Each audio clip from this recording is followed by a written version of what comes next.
Dear students, this is Manoj Kushwaha, and today we will discuss about the ocean thermal energy conversion system, which is an alternative energy system. And since we know that the power crisis is too much in the present world scenario, so the alternate energy sources and the installation of the plants is very necessary these days. So we will discuss ocean thermal energy conversion technology, its process, its types, and its limitations today here in very brief. So as we all know that ocean has a lot of water and its surface is saline, so its upper surface absorbs a lot of sun's energy and heat it to a temperature of around 25-30 degrees centigrade. And deep sea water is cold, so the temperature gradient between these two water bodies means the surface water and the deep sea water is utilized to generate electrical energy here in this system. The amount of energy created is dependent on the amount of water to cool or heat the working fluid. Why a working fluid is necessary here? Since the temperature of the upper surface of the ocean or sea is quite low, if we are talking about it is around 25 to 30 degrees centigrade, so we need a working fluid which is having a very low boiling point, such as ammonia, which can vaporize to a very low temperature at a very low temperature. So mostly liquid ammonia is used as a working fluid in these plants if we are talking about the closed cycle plants. We also call it marine renewable energy technology, which use the solar energy to generate electrical power. The sun's heat warms the surface water a lot more than the deep ocean water, and it creates a temperature gradient, as I have already told to you. The warm surface water at a temperature of around 25 to 30 degrees centigrade is used to vaporize the working fluid, and the vapor expands and spins a turbine which is coupled to a generator to produce electrical energy. The vapor is then cooled in the condenser by the cold deep sea water, which is pumped into the condenser chamber. This has a temperature of around 5 degrees centigrade.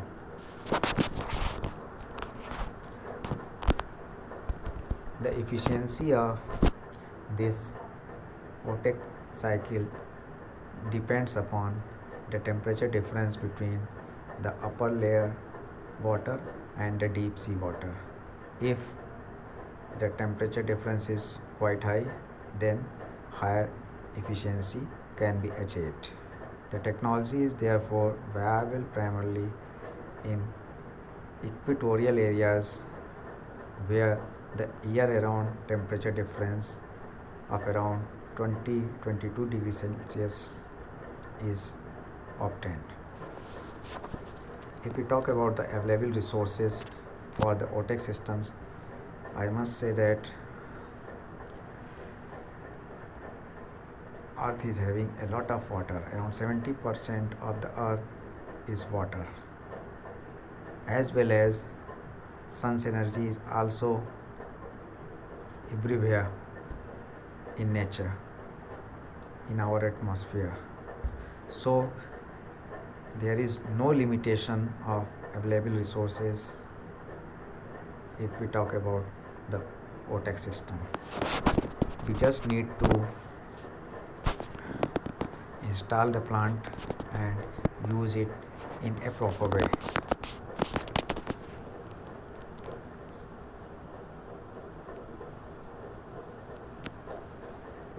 You can also see here that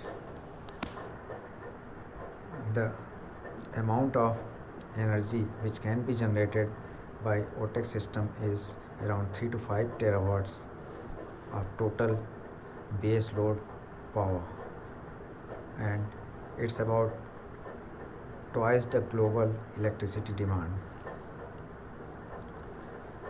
The ocean are thus a vast renewable resource and the potential to contribute to the future energy.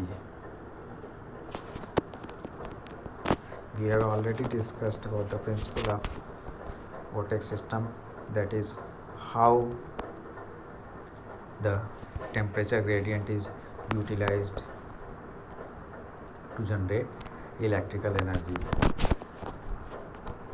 Now we will discuss about the basic working through this diagram. As you are seeing in this diagram, that warm surface seawater, that is in red block, is passed through a chamber which is called as evaporator, and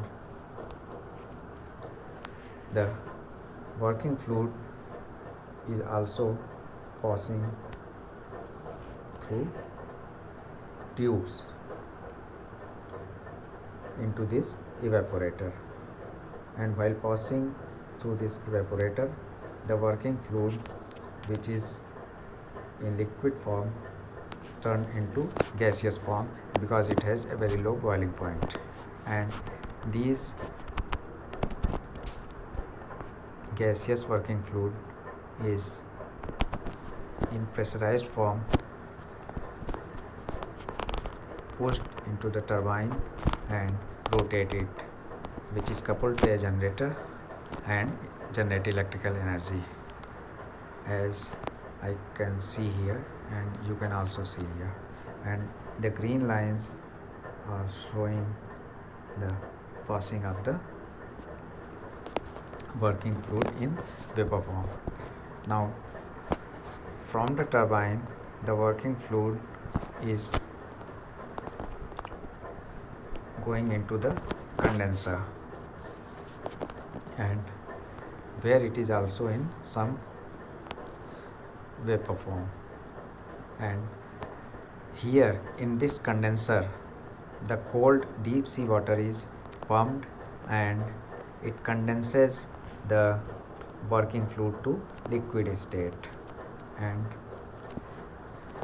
because of this, the efficiency of the turbine is increased also, and as well as the working fluid will be in liquid form, which is again pumped into the evaporator, and the process is repeated.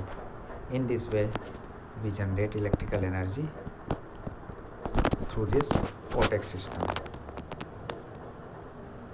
Now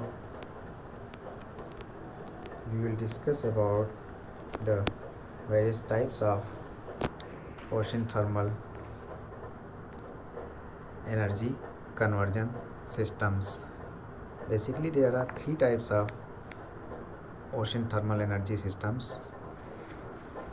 One is open cycle OTEC system, second is closed cycle OTEC system, and the third one is the hybrid cycle OTEC system. which is having the properties and process of both open cycle OTEC and closed cycle OTEC systems. So we will first discuss open cycle OTEC system with the help of this diagram. An open cycle OTEC uses warm surface water directly to make electricity. The warm seawater is first pumped into a low pressure container which causes it to boil. In some scheme, the expanding vapor drives a low pressure turbine attached to an electrical generator. The vapor, which has left its salt and other contaminants in the low pressure container, is pure fresh water. It is condensed into a liquid by exposure to cold temperature from deep ocean water. This method produces desalinized fresh water suitable for drinking also, as well as irrigation or agriculture purpose. So this is basically the open cycle OTEC system. You can also see it here what I have said, how this works. Now second one is closed cycle OTEC system. In closed cycle OTEC system, as you are seeing that it is having a closed path in which a liquid working fluid is passing, and here the warm surface water is pumped into the evaporator, and it vaporizes the liquid working fluid in the evaporator, and working fluid vapors are pushed into the turbines which rotates, and since it is coupled with a generator, so it produces electricity. And after passing through the turbine, the working fluid vapor is collected into the condenser where cold seawater is pumped, and because of this the working fluid vapor is condensed and again comes into the liquid working fluid form, which is again pumped into the evaporator, and in this way the closed cycle is running. In this system, we can say that the efficiency of this plant is high because the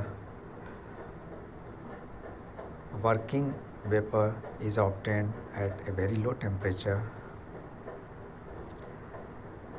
since we are using a very low boiling point working fluid here.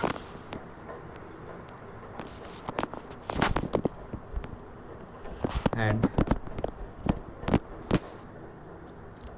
since you know that ammonia is having a boiling point of around minus 33 degrees centigrade at atmospheric pressure, so it vaporizes very fast at a very low temperature difference and generate electrical energy.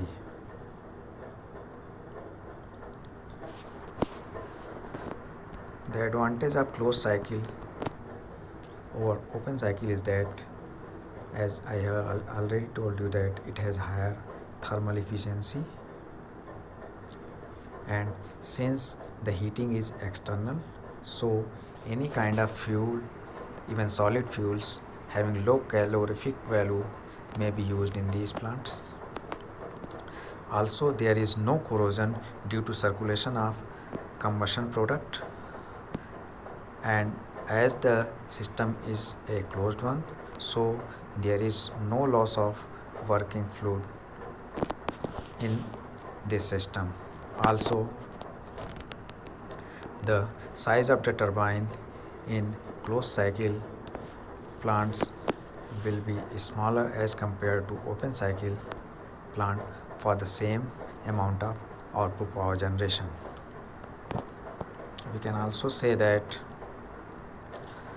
the loss due to fluid friction is less in closed cycle because we are using liquid ammonia here, as well as the heat transmission coefficient in the exchanger is better due to increase in suction pressure. So these are the advantages of closed cycle gas turbine over open cycle gas turbine in OTEC systems. Now we will talk about hybrid cycle OTEC system. A hybrid cycle combines the features of both closed cycle and open cycle systems.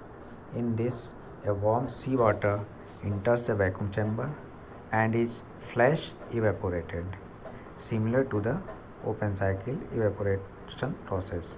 The steam vaporizes the ammonia working fluid of a closed cycle loop, and after that the process will be same as for closed cycle plants for the generation of electrical energy. In this, cold seawater is passing through two chambers as you are seeing here. There are two condensers, condenser 1 and condenser 2. One is used to condense the liquid working fluid so that it can again be pumped into the evaporator, while the second condenser is used to get desalinated water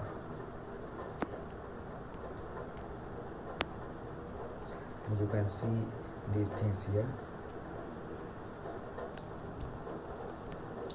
And now we will discuss about the limitations of this system, because though it has everything in it, it is, we can say, the resources available are free of cost, but still we are not using this system in a very large scale because the capital investment in these systems are very high, and also since the temperature difference between the surface seawater and deep seawater is quite low,